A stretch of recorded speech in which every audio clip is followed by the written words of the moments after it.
Good morning friends, welcome back to my channel. কেমন আছো তোমরা? আশা করি খুবই ভালো আছো। কিভাবে ছোট্ট বাচ্চা আর সংসার সামলাচ্ছি সেটাই তোমাদের সাথে শেয়ার করতে চলেছি। তো চলো শুরু করা যাক। এখন বাজে 7টা। তো আমার সকালে সমস্ত কাজ হয়ে গেছে। ঘর ঝাড় দিয়ে পরিষ্কার করা এবং থালা বাসন মাজা, ঘর মোছা সমস্ত কাজ আমার কমপ্লিট হয়ে গেছে। তো এখন আমি ঋষভকে জাগাবো, আবার পরে দেখা হবে। টাটা। ওই দেখো বন্ধুরা, ঋষভ ঘুমোচ্ছে। আমি কাজ করব বলে তাই ওকে খাটে রাখিনি, নিচে শুইয়ে দিয়েছি। তো এখন নিশ্চিন্ত মনে ঘুমাচ্ছে, আমি ওকে জাগাবো।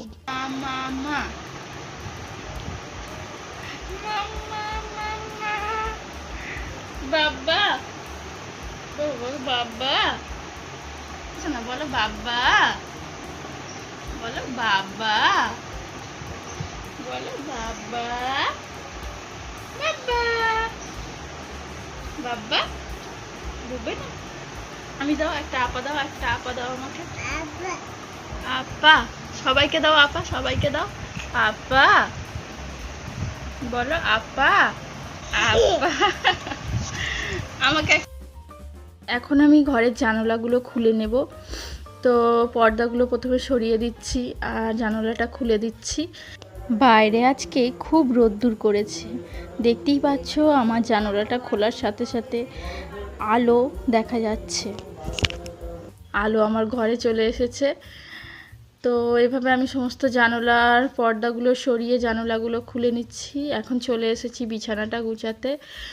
বিছানাটা আমার ভীষণ অগোছালো হয়ে আছে, দেখতেই পাচ্ছ। তো বাড়িতে বাচ্চা থাকলে এরকম হয়। আর আমার বাচ্চা যেহেতু এখন 6 মাসের বেশি হয়ে গেছে, তো ও খুব দুরন্ত, সব সময় বিছানাতেই খেলা করে, ছটফট করে। তো আমি ওটা ভালো করে ক্লিন করে নেব, নিয়ে বিছানাটা গুছিয়ে নেব।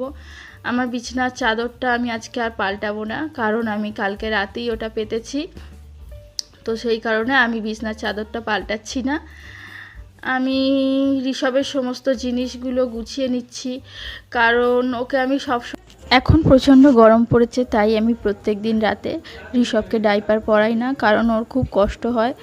তাই এই সব ছোট ছোট কাপড় দেখতে পাচ্ছ, ছোট ছোট কাঁথা করে রেখেছি আমি। সেইগুলো আমি আমার হাতের কাছেই রাখি, কারণ রাত্রে উঠে সব সময় নিয়ে আসা সেগুলো সম্ভব হয় না। আমি ঋষভের জিনিসপত্রগুলো মানে জামা কাপড় সব একটা জায়গায় আমি স্টোর করে রেখে দিই।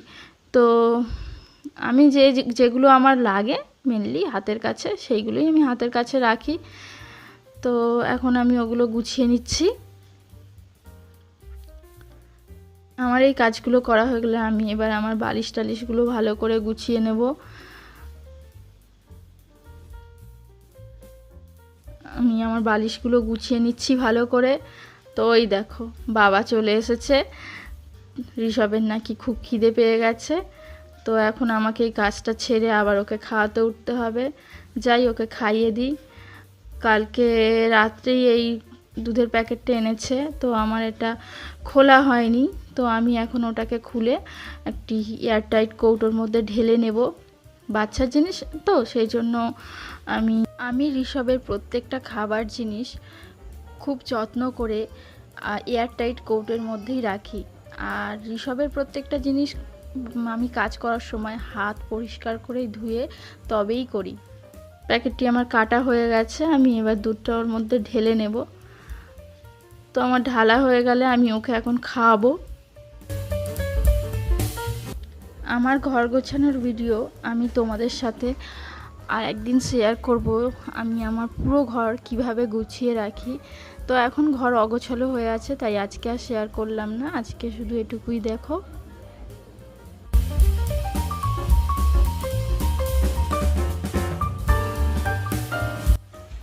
এখন আমি বসলাম আর একটা কাজে। তো যেসব জামা কাপড়গুলো ছিল ময়লা হয়েছে, সেগুলো আমি এখন ভিজিয়ে দিচ্ছি, একে একে ভিজিয়ে নিচ্ছি। তো এগুলো আমি একটু পরে কাচতে যাব, কারণ এখন আমাকে সকালে টিফিন বানাতে হবে। এখন টিফিন বানানো হয়নি। তো এগুলোকে ভালোভাবে ভিজিয়ে নিয়ে আমি কিছুক্ষণ এগুলো রেখে দেব। রেখে দেওয়ার পরে আমি এগুলো কাচবো। তো দেখতেই পাচ্ছ এগুলো আমার খুব ভালোভাবে ভেজানো হয়ে গেছে। তো এখন আমি এটাকে রেখে দেব। ওই চলে এসেছি রান্নাঘরে। আমার সমস্ত বাসন কুসন আমি মেজে রেখেছিলাম ঋষভ যখন ঘুমাচ্ছিল। এখন আমি সকালে রুটি বানাবো। রুটিটা দেওয়ার সময় আমার একটু গন্ডগোল হয়ে গেল। তো এরকম সব সময় হয় না, তো জানি না কেন এরকম হলো। তো মনে হচ্ছে ফুলবে না পুরো রুটিটা, অর্ধেকই ফুললো।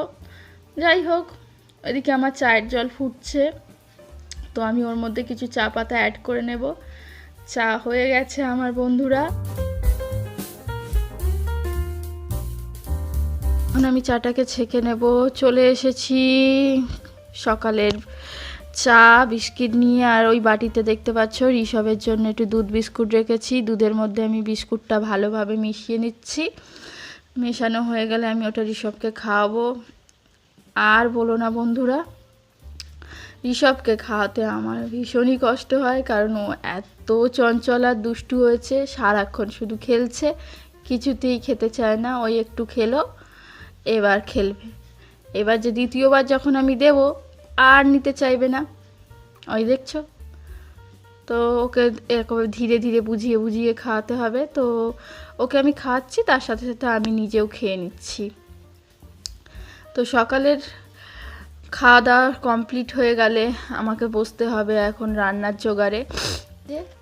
আর ওই যে প্রত্যেক দিনের মতো সকালে চা খাই আর বসে বসে চিন্তা করি দুপুরে কি রান্না করব, কারণ আজকে আমাকে সমস্ত কাজ একাই করতে হবে। বসে পড়েছি দুপুরে রান্নার জোগাড়ে। ওদিকে দেখো আমি চিচিং কাটছি, আর আমার ঢ্যাঁড়স আলু ওগুলো সমস্ত কাটা হয়ে গেছে। আজকে আমি ঢ্যাঁড়স আলু দিয়ে একটি ঝোল করব, চিচিং ভাজা করব, আরও কিছু দেখি করা যায় কি।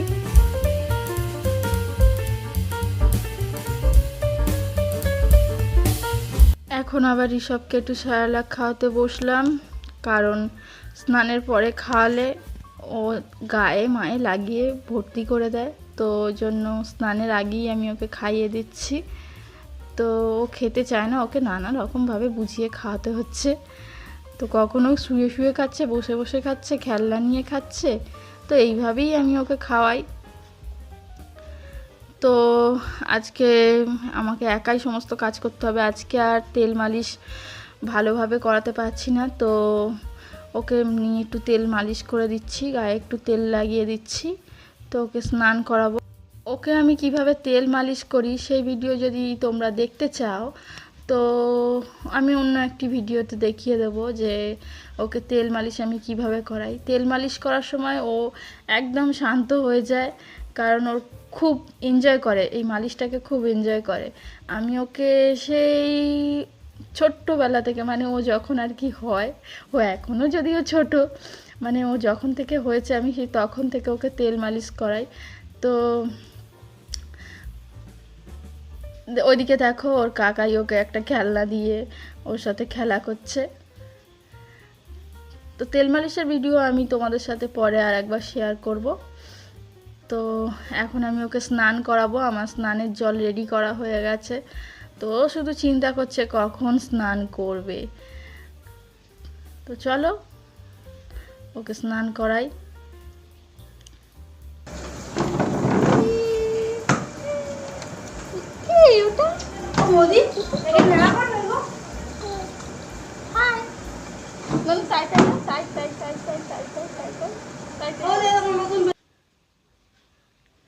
ওর জলের মধ্যে একটু খেলনা ছেড়ে দিয়েছি, তাহলে ও খুব আনন্দ করে আর কি স্নানটা করবে, সেই জন্যই।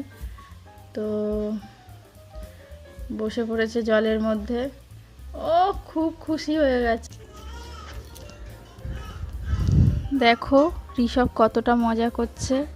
তো এখন আমি ওকে স্নানটা করিয়েই দিই, কারণ বেশিক্ষণ জলে থাকলে আবার ঠান্ডা লেগে যেতে পারে। বন্ধুরা, আমার ঢ্যাঁড়স আলু চিচিং ভাজা আর একটা মাছের ঝাল করব, ওই জন্য আলু টমেটো পেঁয়াজ টমেটো কাটা হয়ে গেছে। তো মাছ এখন আমি ঋষভকে কোলে নিয়েই করছি, কিন্তু মাছ ভাজার সময় ওকে কোলে রাখবো না, ওকে একটু বাইরে দিয়ে আসবো কারোর কাছে। তো মাছে আমি এইভাবে নুন হলুদ মাখিয়ে নিয়েছি। সমস্ত রান্না কমপ্লিট করে এখন আমি চলে এসেছি স্নান করে। তো আমি এখন একটু টিপ আর সিঁদুর পরে নেব প্রত্যেক দিনের মতোই।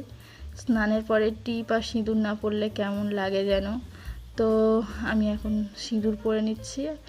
এত গরম বন্ধুরা, সেই জন্য আমি লিকুইড সিঁদুরই পরছি, কারণ পাউডার সিঁদুর পরলে এই গরমে গলে গলে মুখ দিয়ে পড়ে যায়। তো সেই জন্য আমি পাউডার সিঁদুর ব্যবহার করছি না, লিকুইড সিঁদুরই ব্যবহার করছি। আর তো দেখো আমার টিপ সিঁদুর পরা কমপ্লিট হয়ে গেছে। তো এখন আমি কি বলছিলাম, তখন খুব টিভি চলছিল, আওয়াজ হচ্ছিল, তো সেই জন্য আমি ওই সাউন্ডটা মিউট করে দিয়েছি। এই যে আমার প্রচণ্ড ঘাম হচ্ছে, আমি মুখে কিছু লাগাইনি, সেটাই আমি বলছিলাম। প্রচণ্ড ঘাম বেরোচ্ছে, তাই গরমের মধ্যে মুখে কিছুই ব্যবহার করিনি, শুধু টিপ আর সিঁদুরটা পরে নিয়েছি। তো এখন আমি যাব দুপুরের খাবার খেতে। দুপুর হয়ে গেছে, খুব খিদে পেয়েছে, এখন আমি ভাত বেড়ে নেব। তো আজকে আমি একাই খাবো, কারণ শুভ এখন আসেনি। আর বাবাকে ভাত দিয়ে দিয়েছিলাম, বাবা খাওয়া দাওয়া করে শুয়ে পড়েছে। তো এখন আমি একাই খেয়ে নেব। আর ঋষভকে ঘুম পাড়িয়ে এসেছি, তাই ওকে নিয়ে খাই প্রায় দিনই। ও যখন জেগে থাকে, এখনও ঘুমাচ্ছে, তো আমি সেই সুযোগে একটু তাড়াতাড়ি করে খেয়ে নিই।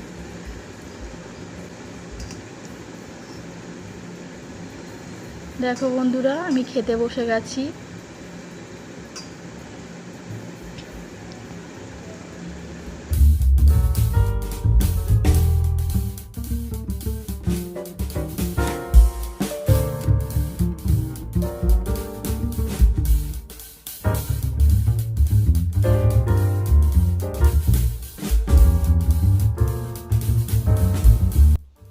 আজকে বিকালে একটু বেরিয়েছিলাম, শুভই নিয়ে বেরিয়েছিল, কারণ আমার একটু ডক্টর দেখানো ছিল। আমার ব্যাক পেনের সমস্যাটা একটু বেড়েছে, তো সেই জন্যই ডাক্তার দেখাবো।